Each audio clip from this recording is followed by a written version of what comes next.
Le premier axe, c'est de mener une lutte encore beaucoup plus soutenue contre l'impunité. Parce que nos adversaires, ils vont chercher à nous dénigrer par tous les moyens, à nous fragiliser, à nous opposer avec nos populations. Et dans ce cadre-là, notre principal ennemi, c'est la perception de l'injustice et de l'impunité. Si le sentiment d'injustice et d'impunité s'installe dans la tête des populations, il n'y a rien à faire. C'est pourquoi nous devons prendre toutes les dispositions pour lutter contre l'impunité. Cela va passer par le fait d'engager des poursuites de façon systématique chaque fois qu'il y a violation de la loi pénale. En fonction de la gravité des faits, vous apprécierez de l'opportunité ou non de prendre les mesures coercitives. Mais quand même, nous devons faire en sorte qu'aucun cas de violation des droits ne reste impuni. Il faudra tout judiciariser et cela est particulièrement important.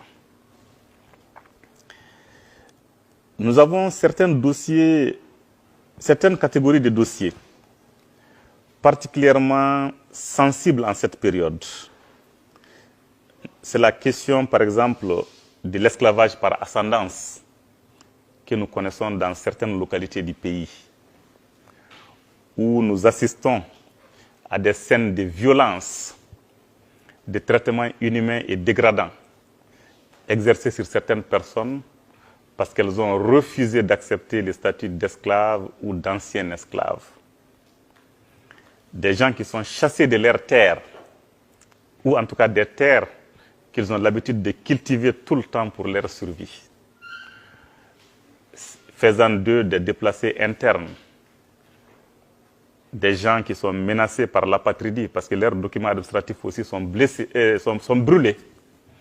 On brûle leurs documents administratifs, leurs greniers, leurs biens, on les chasse des terres qu'ils ont eu à cultiver durant des décennies et des décennies.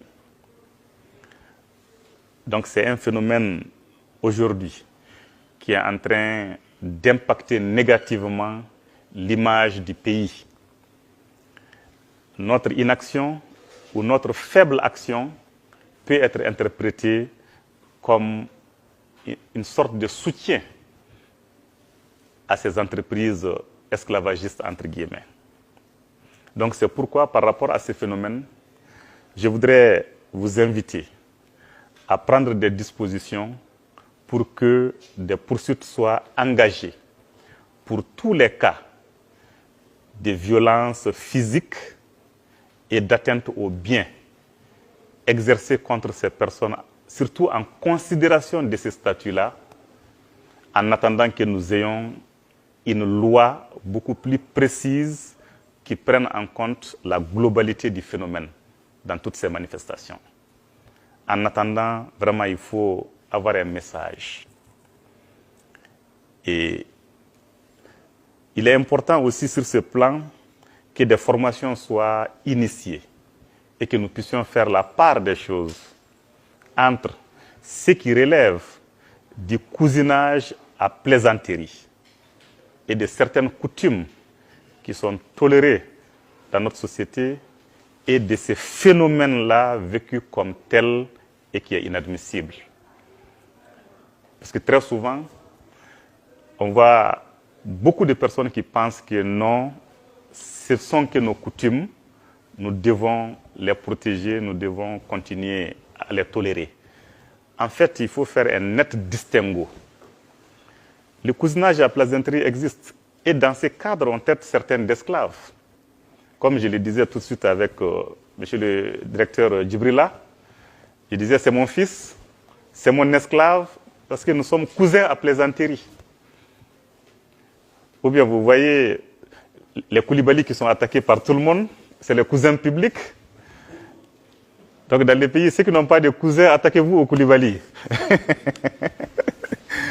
Donc ces phénomènes-là, franchement, il est toléré, il n'y a pas de problème. Nous avons aussi certaines valeurs aussi dans lesquelles certaines personnes ont choisi de jouer un certain rôle dans la société. Dans ce cadre aussi, il n'y a pas de problème. Mais ce qui est en cause, c'est le fait pour certains de décider qu'ils ont droit de vie et de mort sur leurs semblables, que leurs semblables constituent leur propriété à part entière, qu'ils peuvent en disposer comme ils veulent, les exploiter, les vendre ou même les tuer. C'est ce qui est dangereux et qui doit être combattu. Cela aujourd'hui est inadmissible.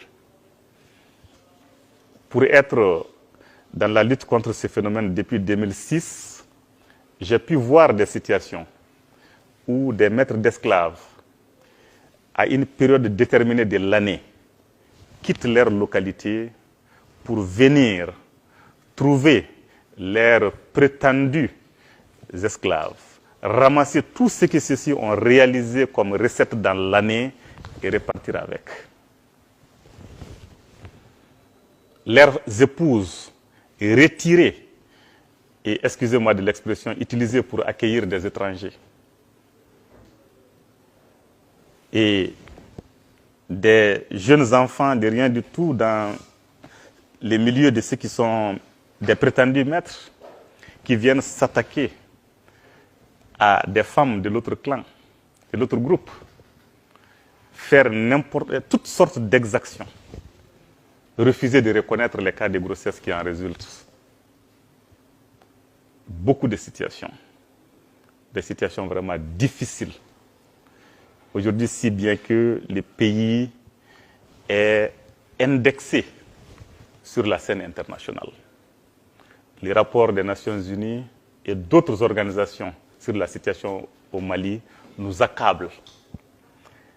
Et lorsque ces situations commencent, nous devons faire attention pour essayer de jouer notre partition. Sinon, c'est des portes d'entrée pour ceux qui cherchent à nous créer des problèmes. Faisons en sorte que nous puissions jouer notre rôle, notre partition. Cela est très important. À côté de ce phénomène, il y a les violences sexuelles faites aux femmes et aux jeunes filles en particulier, notamment dans les zones de conflit. Ces questions-là, nous devons les traiter avec aussi beaucoup d'efficacité. Nous avons beaucoup de partenaires qui s'intéressent à ces questions. Mais au-delà de l'intérêt que les partenaires ont pour ces questions, nous-mêmes, en tant que personnes humaines, nous-mêmes, compte tenu de nos valeurs, nous ne devrions pas laisser de telles choses se produire chez nous. Donc il est important que nous puissions prendre ces problèmes à bras le corps et lutter de façon efficace. Parce que les violences sexuelles sont devenues aujourd'hui une arme de guerre. Quand un chef de famille se voit humilié par son viol, lui homme, devant les membres de sa famille, par le viol de sa femme ou de ses enfants devant lui-même en toute impuissance, c'est des phénomènes extrêmement graves et je sais que beaucoup préféreraient se suicider ou aller à l'aventure pour ne jamais revenir que de rester dans cette localité. Donc, nous devons lutter de façon soutenue contre ces phénomènes. La traite des personnes fait partie aussi de ces questions que nous devons prendre à bras le corps. Dans le cadre de cette traite-là, ce sujet est tellement important pour l'humanité d'une manière générale. Mais les partenaires aussi en font une conditionnalité pour nous accorder beaucoup d'aide. Beaucoup d'aides qui nous parviennent sont conditionnées à l'efficacité de la lutte que nous menons contre ces phénomènes-là. Au-delà de la nécessité pour nous de prendre des dispositions pour avoir ces aides qui sont tellement utiles pour nous, il y a le fait que nous devons sévir contre ces phénomènes pour empêcher que nos frères, nos sœurs, nos enfants aillent mourir dans les déserts, qu'ils aillent mourir sur la mer Méditerranée, qu'ils aillent finir leur vie en prison ou en situation d'esclavage dans certaines zones. Donc nous devons empêcher cela. Donc c'est pourquoi nous devons lutter contre ces phénomènes aussi. Il est particulièrement important. Il en est de même du trafic illicite des migrants. Il y a beaucoup qui vivent de ces exploitations-là. Nous devons briser la chaîne.